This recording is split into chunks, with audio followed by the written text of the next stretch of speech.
I made a selection of natural soap doughs, so I'll just run through what we've got here. This is paprika, so just done with a nice paprika infusion. This is madder, and again I do my madder with an infusion rather than a slurry. Or putting it in water. A lot of people do put it in the water. As I said before, I just do a nice long, year-long infusion.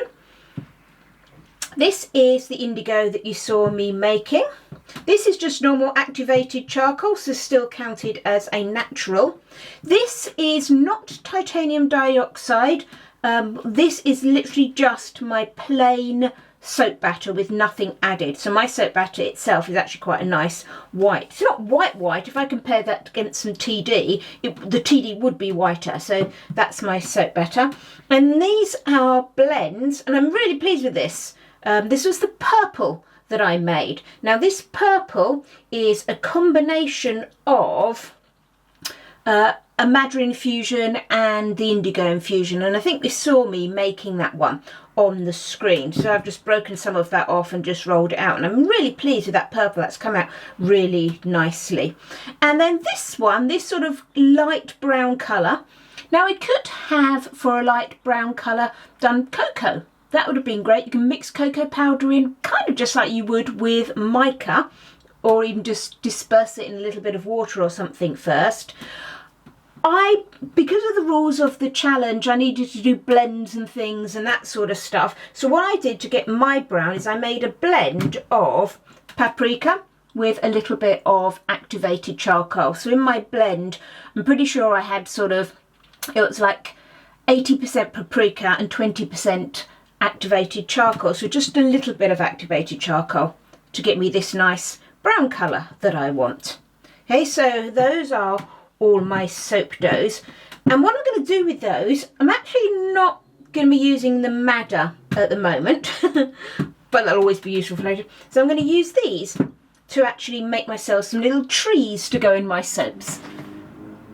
I've made all of my little trees. Now they look a little bit scruffy at the top there because obviously that's where I've had to cut them, so it sort of splayed the branches a bit. I did extrude them mainly, but to extrude something you can't get it really thin, so therefore I did go back and sort of hand squeeze the branches a little bit more to make them thin. And then what I've done is I put it in my slab mould. You can see my slab mould's got dividers, so I've plonked them in the middle. I've also got myself a plan just so I can remember what my idea was for each tree. Now originally I was just going to do sort of one or two colours of trees or them all the same, but then I thought, well, do you know what, I'd actually like to do a whole variety of natural colours, so therefore my plan has evolved into all of these different colour trees with different colour backgrounds. And one thing I had to be really careful of when I was designing this is that I met the rules of the challenge. Now since this wasn't a challenge soap, then it wouldn't matter what colours, but I had to be careful to make sure every single one of these complied. Now I may not put them all in my entry, you know, I'm unlikely to get 12 soaps in an entry photo anyway, but what the challenge rules stated is that your soaps had to have, and that would be each soap that you've got, so you might just do a whole loaf of the same thing, that would be fine. Your soaps had to have at least one botanical infusion, slurry, tea or something as one of the colours, and you also had to have a blend. Now this is for the advanced and the winners category, which I'm in the winners category. If you've got placed in the top 3 in the advanced category, you have to go in this winners category. Therefore, what that means is that you had to blend 2 colours. Now you weren't allowed to just do another blend. So for example, when I was looking at putting all my soaps together, if I, for example, wanted to put a white in, can you see with this one that I've got, this would be perfectly fine. I would have a dark blue made from indigo. I would have white, which is basically my plain base. It's not coloured with TD, it's just literally the plain base. And then I do a blend of the dark blue and the plain base to get a light blue. And that's why with some of these I've actually got sort of a little bit of a split colour in there because I still wanted a white tree, but I wanted to bring in some other colours. And therefore, for me to get something in like a purple or a pink or something, I had to have those other colours in there. So therefore, you know, I couldn't just have gone in and used alkanet to make purple. I had to make purple out of something else that was already in there. So I've got my blue from my indigo, my pink from my madder, and my purple will be my indigo and madder blend. So that's the way that I've gone through this. This one, for example, you might think, well, that looks a bit odd with the orange in there. I just wanted to do, I'd made some paprika soap dough and I did want to use some of it up.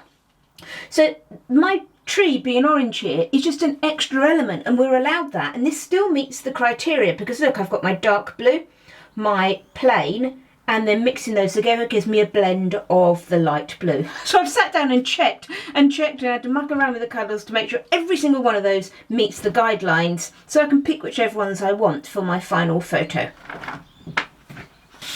And then I had to do quite a lot of maths, so I've done it on a spreadsheet. And this is the this is, I guess, the penalty for doing lots and lots of different colours for my infusions and everything. So I've decided I want to do everything as an infusion.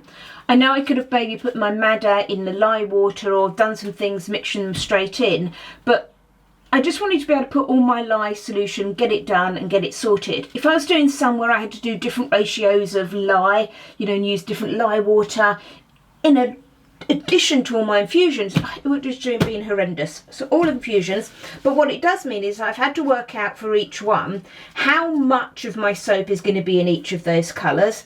And for each of those colours, like for example my light blue I want to make, I'm going to do that as a 5% infusion of the indigo, whereas my dark blue I'm going to do that as a 20% infusion of the indigo. So therefore that means when I make that up with my oils, I'm going to need different amounts of each. So I've gone through and worked out what I need for each one.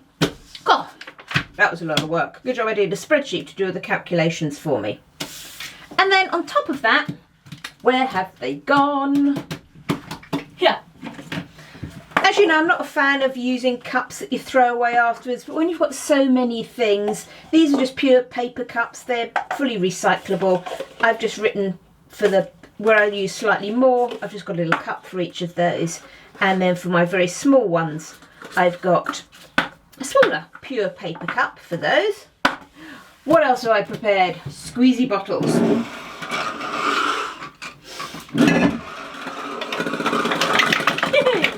Squeezy bottles. I always keep squeeze bottles. I dye my own hair at home rather than going to the hairdressers and getting it done. And the hairdryer that I use always comes with these great little squeeze bottles, so I thoroughly clean them out, and then I find them really useful for if you want to squeeze something very fine in soap, if you want to do some real little drops or something. I don't normally need this many, and luckily I was quite pleased to find that I had that many of them. So for all the bits around the tree, I want to make sure I get soap right in between the branches. So therefore what I've done with these is where I need colours in a squeeze bottle, I've just marked those on the squeeze bottle and checked that I've got my squeeze bottles prepared for each colour I need. So, a lot of stuff.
here are all the melted oils from my normal recipe minus any of the olive oil, so it's short of oils at the moment, and this is my lye solution for everything including all my olive oil.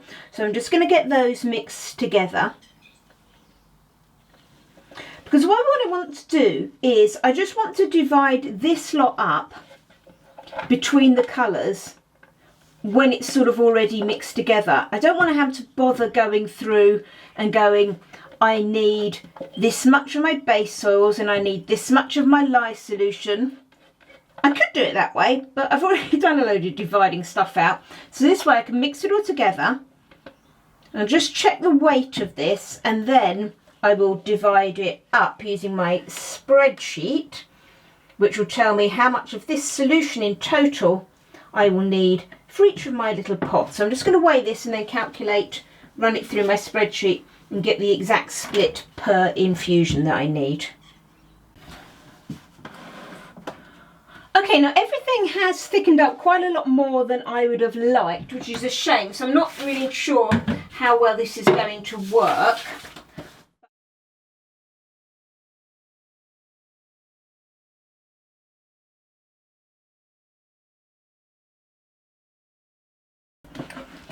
Okay, so my mission is literally just get this in the mould and see if I can get some sort of sculpted layer going on.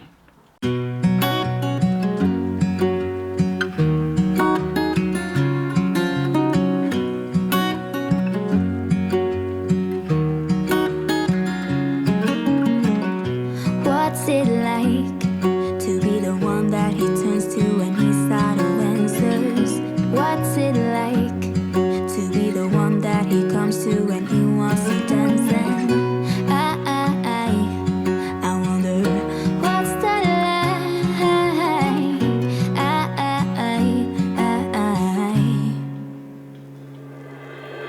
I have got him on my mind, but he doesn't know my name, and I'm running out of time.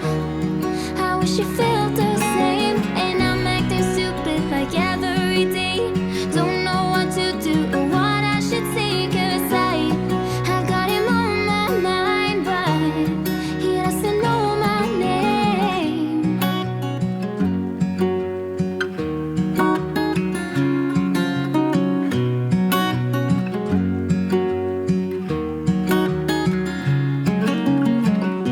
What's it like to hold his hand when he tells you that you're all he wants? And it's midnight, oh, I'm thinking about him. I have got him on my mind, but he doesn't know my name, and I'm running out of time. I wish you felt the same, and I'm acting stupid like every day. Don't know what to do or what I should say, 'cause I have got him on my mind, but he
So I managed to get all of that in the mould, and what I've just done, that very last layer that I had, that little bit of light indigo, was just so thick. There was no way I could even move it at all, even if I heated it up. So I've just made a bit of just plain soap, just so I get a nice finish on the top, a nice flat top. I'm just going to add that on, just to then bring it up to the height I need.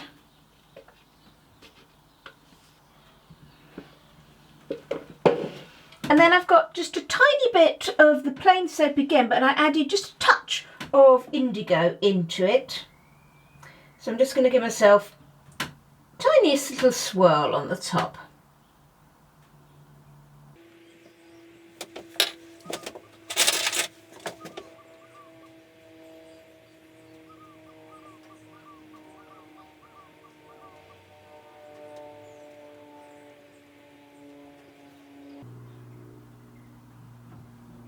Okay, so very simple top to finish that one off, and I'm just going to now put it away to gel, and then we'll have a look to see what disaster we've got under there. Hopefully not too many holes and bits and pieces, because it did take a good while to scrape it and try and get it as good as I possibly could. I didn't want to just take loads of soap and just lob it into a mould in blobs. So hopefully we've got something okay in there.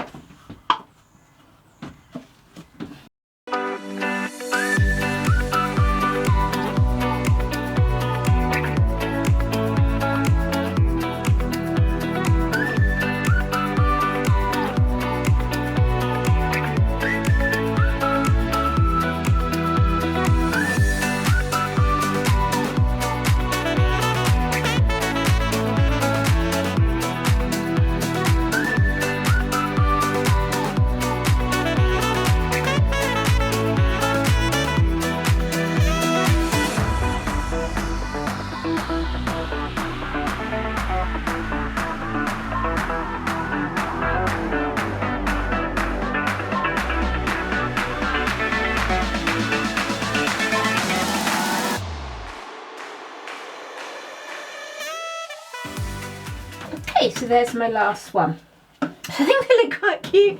We'll have to see what they look like when they unmould. They look very similar, but obviously I'm going to trim those excess bits of tree off and then plane the tops. So I'm not too worried if they get a little bit of soda ash, because I'm going to plane them anyway, because obviously you don't want these bits sticking out.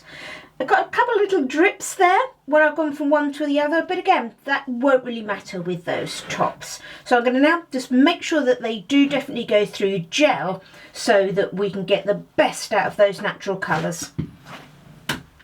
Here we are with that random extra soap that I wasn't intending to make, where I had to just take that batter, didn't I, and try and get it into the mould. So I'm going to be quite interested to see what this is like inside, because it was really quite thick going in.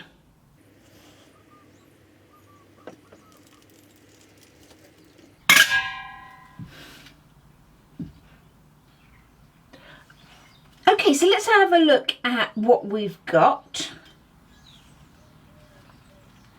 Oh, what a pleasant surprise. I was expecting, I did work really hard to make sure we didn't get any holes or anything inside, which normally when you've got a thick soap going into mould you can tend to do.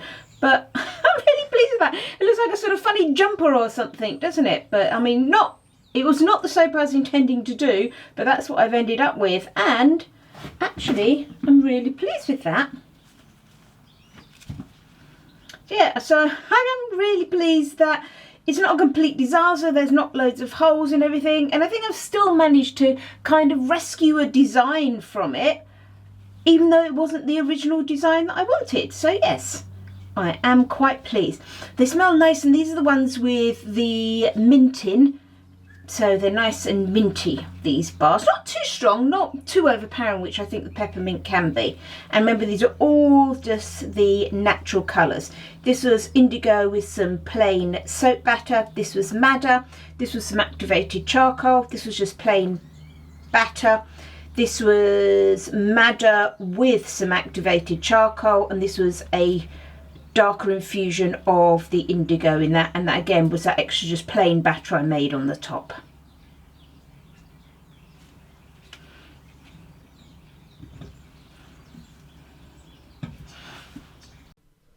And then I'll leave you with just a final photo of the soaps. I must admit, all the effort that I went to with those 3 soaps, I'm still not very keen on them, to be honest. But anyway, we can't always win, can we?